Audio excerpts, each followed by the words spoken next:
I'm just a bill, yes, I'm only a bill, and I'm sitting here on Capitol Hill. Well, it's a long, long journey to the capital city. It's a long, long wait while I'm sitting in committee, but I know I'll be a loss. Yeah, at least I hope and pray that I'll be, but today I'm Good morning, Pioneer Valley. This is Bill Scher on the LiberalOasis radio show on this glorious Labor Day weekend. Hope you're having a great time. Hope you can allow for a little appalling news to only slightly mar this holiday weekend. I appreciate your patience and your resolve, but it has been a very strange and disturbing week of news, and we'll do our best to get to the nut of it. What was fascinating is not just that we had a senator caught up in another scandal, because scandals are par for the course in this era of Bush. But what's particularly interesting, and this is Senator Larry Craig from earlier this week. I am not gay. I never have been gay. Never has an announcement like that been so widely disbelieved so quickly. But what's amazing about this is how it has completely overshadowed so much other extremely important and much more relevant news to the state of our nation. It completely, I think, overwhelmed the second anniversary of Katrina and the loss of an entire city. The great shame to our nation. We'll talk about that more later in the broadcast with Rick Perlstein of Campaign for America's Future. It also completely has pushed to the side the resignation of the Attorney General. That was just, 5 days ago. The highest ranking law enforcement officer of the country had to resign under mounting pressure of scandal, and has been largely forgotten because of another sex-based scandal. And we all know why that is the case, and I'm by no means a saint here. When something happens that is sexual in nature, we are transfixed. It is more entertaining to watch than a scandal based on policy. It is more fun to talk about at work and with your friends and neighbors and make jokes about it and so forth. Whatever personal difficulties Senator Craig is going through right now, having to live, what I assume, living a lie for decades, is making him go through. And it's not to excuse his hypocrisy by any means. But the point is that we make jokes and we have fun with scandals of that nature, and something that has greater import to the fabric of our Constitution, the foundations of our country, whether it is the loss of a city or whether it is the complete politicization and degradation of our Justice Department.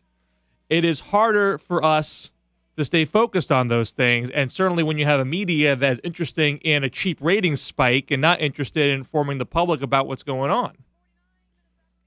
So let's take a step back and remind ourselves what is going on here with the Attorney General's office. This is Alberto Gonzales from Monday. I often remind our fellow citizens that we live in the greatest country in the world, and that I have lived the American dream. Even my worst days as Attorney General have been better than my father's best days. I don't know what that says about his father's life. That's a very sad commentary, because his worst days should have been pretty awful, having completely decimated the meaning of an independent Justice Department that follows the law and not partisan loyalties when administering justice. And just 2 weeks prior, so let's backtrack, 2 weeks prior to Alberto Gonzales' resignation, you had Karl Rove's resignation. These are the two figures, the two most important figures, with the exception of possibly President Bush himself, at the heart of the prosecutor purge scandal, where they effectively fired U.S. attorneys because they were not doing the political bidding of the White House as opposed to doing their actual jobs in administering justice in an objective and independent way.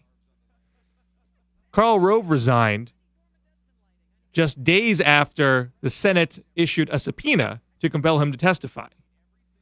And there was a separate investigation going on that has gotten less attention internally in the White House about possibly legal politicization of federal agencies that Karl Rove is at the heart of. Alberto Gonzales, we just learned on Friday that the Justice Department Inspector General had launched an investigation into possible perjury because of what he has said about the prosecutor purge, as well as warrantless wiretapping.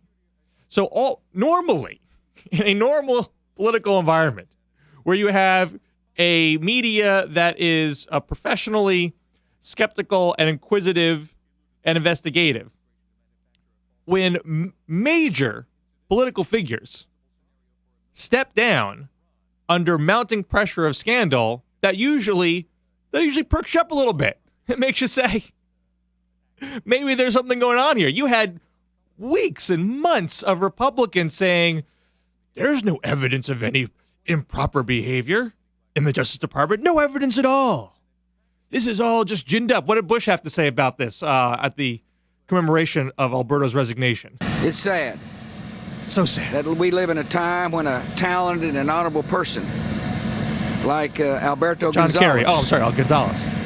is impeding from doing important work because his good name was dragged through the mud for political reasons. I have never dragged anyone's name through the mud for political reasons. That's just so terrible. Now, what has happened here, of course, is not that he has been dragged through the mud for political reasons. He has dove into the mud for the political bidding of his boss. That has been his function, as he is known as Fredo by George Bush, because he is the consigliere to this administration. He knows where many bodies are buried. He was not going to get fired by George Bush by any means. He was going to go out on his own accord. And I'm sure that he jumped on his own because he realized that the pressure was about to become untenable. So, what does this mean for us going forward? We should recognize that the way that the Bush administration has practiced politics by politicizing all aspects of the federal government, by trying to twist government agencies that are supposed to abide by facts and the law and twist those around for their own ideological purposes, is not just a problem with George Bush. It is not a question of incompetence. This is how conservatives prefer to govern. You can go back to a very important white paper from the Heritage Foundation called Taking Charge of Federal Personnel. Feel free to Google it. It was issued as Bush was entering office, and it instructed the Bush administration to put loyalty above expertise. It explicitly said, you put loyalty above expertise. You do not let the civil service actually do their jobs. You do not let them follow the law. You do not let them go by facts. You make them do what you want to do at all times. That is what has happened at the hands of Karl Rove and Alberto Gonzales. That is why they are under mounting pressure for possibly violating the law. That is why they don't have their jobs anymore. And when we go into an election next year, we should recognize that if we want to get rid of this attitude, we got rid of the people. That's fine. That's nice.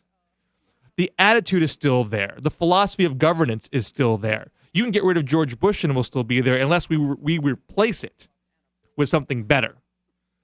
So we may not be able to build up this pressure on Gonzales now that Larry Craig has shoved it off the front pages. But we should remember, we should continually to remind people when we're telling the story of what has happened to our country in the past several years, and we're trying to change it going forward, we have to remember what really happened. After this commercial break, also something we need to remember. What happened to New Orleans? What happened to the Gulf Coast? We'll be talking to Rick Perlstein, historian of the conservative movement and blogger for Campaign for America's Future.